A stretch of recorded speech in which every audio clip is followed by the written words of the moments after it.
오늘도 저는 그래도 감사란 제목으로 함께 말씀의 은혜를 나누려고 합니다. 몇 주일 전에 저는 성도님들과 함께 청도의 농촌 봉사활동을 다녀왔습니다. 특별히 그날은 새벽부터 적지 않은 비가 쏟아지고 있었기 때문에 우의까지 입고 이 감농장에 들어섰는데요. 우리 모두는 감농장에 들어서는 순간 다 할 말을 잃어버리고 말았습니다. 왜냐하면 저희들이 생각했던 것보다도 이 감농장이 훨씬 더 넓었기 때문이었습니다. 그리고 저희들이 예상을 했던 것보다도 이 감나무의 감이 얼마나 많이 달렸는지 여 밑에서부터 저 꼭대기까지 조금 과장을 한다면 빈틈없이 빽빽하게 감이 주렁주렁 달렸습니다. 그런 감을 보는 순간 주인은 허무했겠지만 일하러 간 저희들은 와, 이걸 언제 다 따는가, 이걸 어떻게 다 따는가 하는 그런 마음이 들었습니다. 그때 그런 상황 때에 우리가 자주 쓰는 표현이 있죠. 엄두가 나지 않는다. 여기서 엄두라는 단어의 뜻은 한번 해보려고 먹는 마음을 이야기합니다. 한번 해봐? 이게 아니라 엄두가 나지 않았던 겁니다. 그런데 엄두가 나지 않는 일은 청도 감 농장에만 있는 것은 아닌 것 같습니다. 우리의 삶을 들여다보면 뭐 이런 일쯤이야 식은 죽 먹기지 하고 그렇게 여겨지는 만만한 일들도 많습니다만은 정말 엄두가 나지 않을 정도로 해도 끝이 없고 줄어들지 않는 그런 일들. 그래서 안 되겠다, 포기해야겠다, 그냥 접어야겠다 이렇게 생각하는 일들이 얼마나 많이 있는지 모릅니다. 그럴 때마다 할 수만 있다면 우리는 그 현실에서 도망치고 싶은 마음이 저절로 찾아오지 않습니까? 제가 아는 어떤 분은 수영장 가는 걸 그렇게 좋아한대요. 이유가 뭐냐 하면 수영장에 들어가서 물속에 푹 잠수를 하면 세상 소리가 아무것도 안 들린대요. 아무것도 또 세상에 나를 괴롭힌 문제가 보이지 않았어. 그 물속에서 숨을 참고 몇 분 버티겠습니까만은 그 짧은 기간이지만 그 속에서라도 현실에서 벗어날 수 있으니 그게 유일한 피난처가 된다는 것입니다.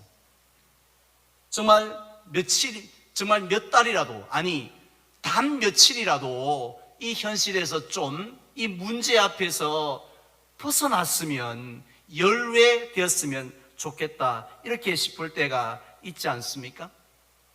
우리 성도님들에게는 어떤 일이 엄두가 나지 않습니까? 수북이 쌓여있는 약봉지와 끝없는 병원 치료가 엄두가 나지 않는 분들도, 그런 환우들도 우리 가운데 계실 것입니다. 또 자식들 뒷바라지하고 자식들을 염려하는데 내가 언제까지 이 자식 뒷바라지 해야 되는지, 이 자식 때문에 염려해야 되는지 그 끝이 보이지 않기 때문에 엄두가 나지 않는 부모들도 있고요. 부채 상환도 그렇지 않습니까? 요래 해가지고 저래 갚으면 되겠다 하고 답이 나오면 참 좋을 텐데 갚아도 이자도 겨우 갚는데 원금을 언제 갚아요? 그런 것 때문에, 그런 경제적인 문제 때문에 엄두가 나지 않습니다. 심지어는 취업과 결혼이 엄두가 나지 않는 청년들도 얼마나 많이 있습니까? 또 직장생활 하면서 끝없는 주변 사람들과의 그 갈등들, 그 끝이 없음 때문에 또 힘들어하는 분들 우리 가운데 얼마나 많이 있습니까? 오늘 본문에 나오는 예수님의 제자들도 그러했습니다. 그들에게 있어서 엄두가 나지 않는 일은 큰 무리를 먹이는 것이라고 했습니다. 시간 관계상 읽지 않았습니다만은 1절 말씀에 보면 예수님께서 갈릴리 바다 건너편에 가셨을 때에 소문을 듣고 큰 무리가 예수님을 따랐다라고 했습니다. 처음에 많은 무리를 봤을 때 어떤 제자들은 둘러보면서 한 10,000명은 되겠다라고 말하는 제자도 있었을 테고, 어떤 제자는 무슨 소리 50,000은 넘겠다 이렇게 말할 정도로 큰 무리였습니다. 나중에 막상 앉고 보니 여자와 아이를 뺀 남자 장정의 수만 5,000명 정도 되는 많은 숫자였고, 다 합친다면 적어도 20,000명은 넘는 그런 무리였습니다. 그래서 안드레도 오늘 본문에 보니까 예수님 앞에서 이 많은 사람들이 라는 표현을 쓴 것을 볼 수 있습니다. 결국 제자들에게 있어서 그 큰 무리의 그 식사를 해결하는 방법은 하나밖에 없었습니다. 그것은 각자 도생이었습니다. 즉 예수님께서 결단을 내리시고요, 큰 소리로 광고를 하시는 겁니다. 여러분 집으로 빨리 돌아가십시오. 여러분들의 식사 문제 여러분들이 각자 집에서 해결하시옵소서 라고 말하는 것이었습니다. 왜냐하면 그곳은요 빈들이었다고 했습니다. 또 날도 이미 저물어 가고 있었다고 했습니다. 누구를 붙잡고 물어봐도 어느 전문가에게 자문을 구하여도 빨리 돌려보내십시오 이렇게 말했을 것 같습니다. 그런데 우리 예수님의 마음은 달랐습니다.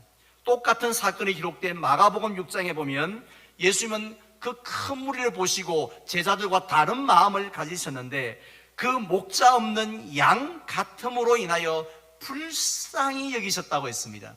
그들의 영적인 모습을 볼 때 너무 불쌍했습니다. 그런데 육적으로도 지금 배가 고파하는 그들을 볼 때 더욱더 가슴이 아프셨던 것이죠. 그래서 이렇게 말씀하십니다. 너희가 먹을 것을 주라 이렇게 말씀을 하십니다. 그 말씀을 듣는 순간 제자들이 얼마나 어이가 없었겠습니까? 아니 지금 예수님도 두 눈을 뜨고 지금 이 많은 사람들을 보고 계심에도 불구하고 그 말씀을 하셨다는 게 이해가 안 되었고, 두 번째로 이해가 안 됐던 것은 이 제자들의 재정 상황을 예수님이 모르실 리가 없었잖아요. 지금 머리가 좋았던 빌립이라는 제자가 얼른 계산하였을 때도 약 200데나리온이라는 어마어마한 돈을 가지고 떡을 어딘가 가서 사온다 할지라도 이 부족할 판인데 그 돈이 어디서 나옵니까? 그 상황을 예수님이 너무나도 뻔히 아시는 분이 제자들에게 그렇게 무리한 요구를 하셨기 때문에 제자들은 기가 막혔을 것입니다. 하지만 우리는 이 사건의 결론을 너무 잘 알고 있지요.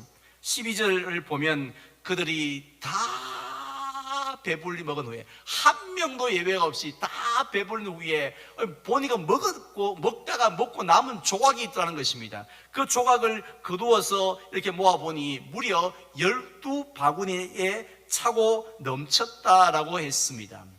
그런데 저는 우리가 너무 잘 알고 있는 이 사건을 볼 때마다 이런 질문을 해봅니다. 이런 궁금증을 가져봅니다. 왜 예수님께서는 이 많은 물을 먹이실 때에 굳이 그 아이가 가져온 그 보리떡 5개와 물고기 2마리를 사용을 하셨을까 하는 생각입니다.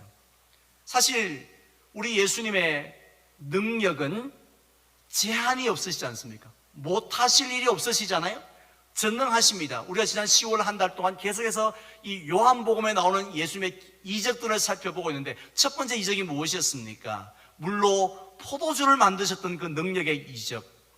다음은 38년 된 병자를 말씀 한마디로 이렇게 세우시는 그 능력. 지난 주일에는요 승난 파도 위를 걸어오셔서 잠잠케 하셨던 그 능력, 그 능력의 소유자가 예수님이시지 않습니까? 그 능력이 어디 갔습니까? 그 능력을 가지신 하나님의 아들이시지 않습니까? 그렇다면 안드레가 그 오병이어를 가지고 올 때까지 하고 기다리실 필요가 없이 그냥 말씀 한마디로 해결할 수 있는 겁니다. 특별히 바로 앞에, 마침 바로 앞에 있는 바다가 무슨 바다라고요? 갈릴리 바다입니다. 베드로가 고기를 그렇게 많이 잡았던 바다. 그러니 그 갈릴리 바다 또는 호수를 향하여서 말씀 한마디만, 모든 물고기여 올라올지어다 한마디만 하셔도 그 바다 속에 있는 5마리 물고기가 아닙니다. 그 바다 속에 있는 수십만 마리의 고기가 퍼덕퍼덕하면서 위로 올라올 수 있게 할 수 있지 않습니까? 또 출애굽한 이스라엘 백성들에게 만나를 내리시듯이 보리떡을 그냥 하늘에서 즉석에서 패스트푸드로 그렇게 쏟아지게 할 수도 있었습니다. 그런데도 예수님은 그 쉬운 방법, 오히려 그 방법을 택했다면 사람들이 더 예수님을 높였지 않겠습니까? 사실 오병이어 사건 이후에 사람들이 예수님을 임금으로 삼으려고 했다라는 말씀이 나오는데, 정말 예수님이 갈릴리 호수를 이용하셨다면, 하늘에서 보리떡이 쏟아지게 하셨다면 얼마나 더 인기가 높았겠습니까? 그런데 그렇게 하지 않으신 이유가 있다고 저는 믿습니다. 그 이유는 저와 여러분들에게 있는 것이 아무리 보잘것 없는 것이라 할지라도 하나님은요, 그것을 통하여서 큰 일을 행하시는 분이다 하는 것을 보여주시기 위함인 줄 믿습니다. 좀 문장이 길었죠? 한 번 더 말씀을 드립니다. 저와 여러분들이 가지고 있는 게 정말 오병이어 같은 거예요.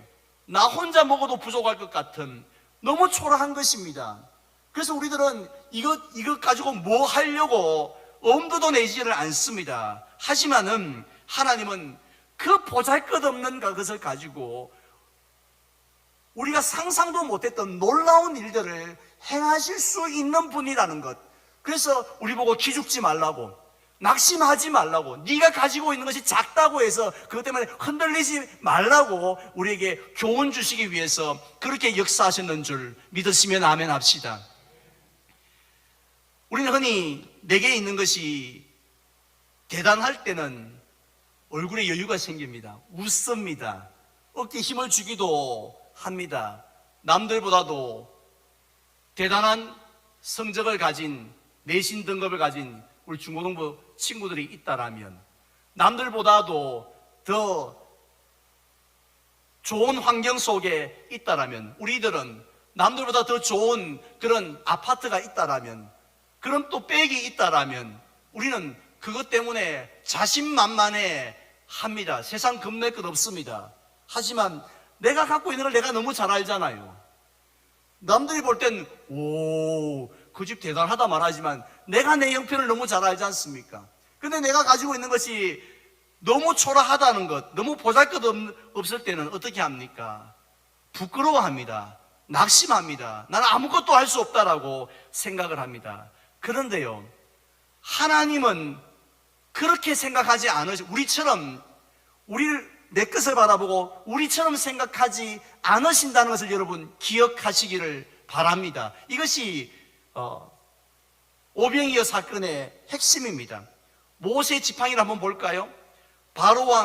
애굽왕 바로가 볼 때 이 모세 지팡이는 얼마나 보잘것없는 지팡이입니까? 지극히 평범한 어디서나 볼 수 있는 목자의 그런 마른 막대기에 불과했습니다. 힘을 주고 당기면 우두둑 하고 부서질 수밖에 없는 그런 지팡이였죠. 그게 뭐 황금 지팡이였습니까? 그게 뭐 이만한 다이아몬드가 박혀 있었습니까? 지극히 평범한 지팡이였습니다. 그렇지만 그 지팡이를 하나님께서 사용하시고 그 지팡이 가운데 하나님이 역사하셨을 때 어떻게 되었습니까? 그 지팡이로 나일강이 피로 변한 역사가 일어났습니다. 그 거대한 홍해가 갈라지는 역사가 일어난 줄로 믿습니다. 할렐루야. 반석에서 물이 나오는 역사가 일어났습니다. 왜 그렇나요? 그 지팡이에 무슨 대단한 그런 무슨 마력이 있었기 때문이 아니라 하나님이 그 지팡이를 들어 사용하셨기 때문인 줄 믿습니다. 다윗의 물맷돌도 예외가 아니죠. 골리앗이 볼 때 얼마나 웃었겠습니까? 겨우 자기를 대적하려고 나오는 그 소년 다윗이 가졌던 무기가 뭡니까? 겨우 물맷돌 하나 들면서 올라온 거죠. 그때 골리앗은 쫄지도 않습니다. 왜냐하면 지금 무기도 아니거든요. 저것 가지고 나를 이긴다는 건 택도 없는 그런 이야기거든요. 하지만 하나님이 그 물맷돌 가운데 역사하여 주시니까 한 방에 골리앗이 나가 떨어지는 것 아닙니까? 저와 여러분도 마찬가지라 생각합니다. 우리 중고등부 친구들도 지금 우리가 가지고 있는 것들, 남들에게 자랑할 것 아무것도 없이 없는, 보잘것없는 것이라, 그것이 오병이어 같다 할지라도, 모세 지팡이, 다윗의 물맷돌 같다 할지라도 여러분 낙심하지 마십시오. 하나님께 맡겨드리면, 하나님 앞에 내어놓으면 그것이 기적의 도구가 되고 통로가 될 줄로 믿습니다. 하나님이 그렇게 하신다는 말씀입니다. 우리 성도님들은 무엇을 가지고 있습니까? 나는 아무것도 없다고 생각되어지지만 소년에게 오병이어가 있었던 것처럼 우리에게 참 보잘것없는 것들 가지고 있습니다. 남들과 비교해 볼 때 정말 보잘것없는 기도를 가진 분도 계십니다. 기도를 다 물론 유창하게 하고 싶고 잘하고 싶고 깊이 있게 오랫동안 하고 싶지만 근데 내 믿음이 그것밖에 안 되는 걸 어떡합니까? 겨우 남들은 뭐 1시간 2시간 기도도 한다는데 1분도 기도를 못해요. 앞에서 기도하셨던 장모님처럼 그렇게 기도하고 싶은데 그게 잘 안 됩니다. 흉내를 내도 안 되고요. 그냥 기도한다는 게 주여 불쌍히 여겨 주십시오. 아버지요 이것밖에 할 게 없습니다. 그런 정말 보잘것없는 대피기도도 못하는 그런 기도를 가지고 있지 않습니까? 또 남들은 입만 열면 뭐 창세기 몇 장 몇 절, 뭐 잠언서 몇 장 몇 절, 뭐 로마서 몇 장 몇 절 하면 줄줄줄 막 한자도 안 틀리고 암송을 하는데 내가 지금 알고 있는 그 말씀이 어디에 신약에 있는 건지 구약에 있는 것인지 이게 그나마 한 절도 제대로 외우지 못하고 버벅거리고 그러는 말씀이라 할지라도 내가 너와 함께하리라, 내가 너를 도와주리라 라는 그 약속의 말씀 한 구절이라도, 그 두 구절이라도 우리가 있다면 여러분 그거 우습게 보지 마십시오. 내가 3대째 예수를 믿지 않았다 할지라도 아주 신령한 영적인 체험을 젊을 때 없었다 할지라도 그것 때문에 부끄러워할 필요가 없습니다. 예수님이 사용하실 줄 믿습니다. 우리 예수님에게 드리면요, 그 예수님 주여라고 우리의 기도를 드리고 나와 함께 하실 줄 믿습니다 하고 믿음을 드리고요, 아무 체험이 없지만 하나님이 날 사랑하신 줄 믿고 하나님을 의지하면서 한 걸음 한 걸음을 하나님 앞에 드려보시기 바랍니다. 수능이 얼마 남지 않았지만 하나님이 나와 함께 하실 줄 믿습니다, 내 인생의 주인 되실 줄 믿습니다 하고 그 믿음을 가지고 한 걸음 고시장으로 나아가시기 바랍니다. 그럴 때 예수님은 그 보잘것없는 것으로 놀랍게 역사하여 주실 줄로 믿습니다. 아무도 예상하지 못했던 일을 행하실 줄 믿습니다. 그래서 우리들은 아무것도 가진 것이 없다 할지라도 그래도 감사하며 사셔야 합니다. 오늘 잠시 후에 참여할 성찬식도 이런 마음으로 여러분 참여해 보시기 바랍니다. 사실 성찬식에 참여하는 저와 여러분들이 하나님 앞에 자랑할 것 있습니까? 데살로니가 교회 성도들처럼 믿음의 역사가 우리에게 있는 것이 아닙니다. 사랑의 수고도 없고요, 소망의 인내도 없습니다. 로마서 3장의 말씀처럼 우리의 눈이 자랑할 만합니까? 우리의 눈도 죄악된 것을 보며 살았습니다. 우리의 귀도 그랬고 우리의 입술도 하나님 앞에 부끄러운 것밖에 없습니다. 손과 발은 죄로 오염되어졌습니다. 오죽했으면 하나님의 영광에 이룰 수 없었다고, 허물과 죄로 죽었던 너희들이라고 의인은 없나니 하나도 없다라고 말씀을 하셨습니다. 성찬을 받는 우리의 모습입니다. 10,000가지 은혜를 주셨으니 찬송을 많이 불렀지만 우리가 지금 주님 앞에 지금 내세울 만한 게 뭐가 있습니까? 그런데요, 산상보훈에 나오는 8복 가운데 첫 번째 복을 여러분 기억하실 것입니다. 뭐뭐가 가난한 자는 복이 있나니 천국이 저희 것이며 하셨습니까? 그렇죠. 심령이 가난한 자가 복이 있다고 했는데, 여기서 심령이 가난하다는 것은 하나님 앞에 파산된 마음을 가졌다라는 의미입니다. 즉 하나님 앞에 나는 아무것도 내세울 것이 없어요, 아무것도 자랑할 것이 없어요 하는 그 마음이 심령이 가난한 자입니다. 누가복음 18장에 나오는 그 바리새인과 세리의 기도 가운데 세리의 기도가 바로 세리의 마음이 그런 마음입니다. 바리새인과 비교해 볼 때요, 자기는 자랑할 것이 하나도 없습니다. 죄밖에 생각나지 않습니다. 그래서 세리는 어떻게 기도합니까? 가까이 가지도 못해요. 멀리 있어서 하늘을 쳐다보지도 못하고 가슴을 치면서 내가 월요일날 왜 그렇게 살았을까? 화요일날은 왜 또 그렇게 살았을까? 수요일 왜 또 수요일 그렇게 살았을까? 하면서 요일 시간 사건들이 잘했어, 나 대단하지, 이게 아니라 너무너무 부끄러운 생각밖에 없는 거예요. 그래서 뭐라고 기도합니까? 하나님이여 나를 불쌍히 여겨 주시옵소서, 나는 죄인이로소이다 라고 고백합니다. 그 파산된 마음, 그 마음 가지고 나아가니까요, 우리가 볼 때 그 마음 어디다 쓰려고요? 그런 마음 뭘 대단하다고요? 하지만 하나님은 누구를요? 바리새인이 아니라 이 세리를 의롭게 여기셨고 그를 높여줬다고 했습니다. 할렐루야. 이처럼 하나님께서는 우리의 그 상한 마음까지도 귀히 보시고 역사하신다는 것입니다.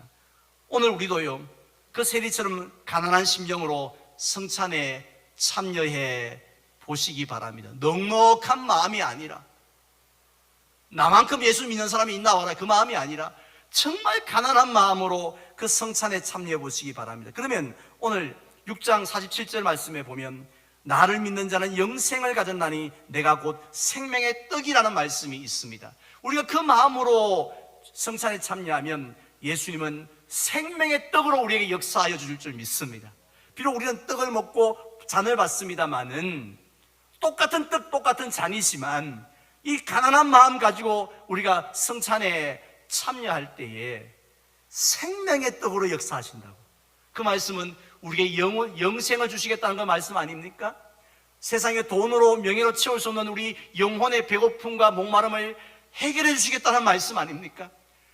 세상이 줄 수 없는 위로를, 소망을, 능력을 주시겠다는 말씀 아닙니까? 병든 심령을 고쳐주시겠다는 것입니다.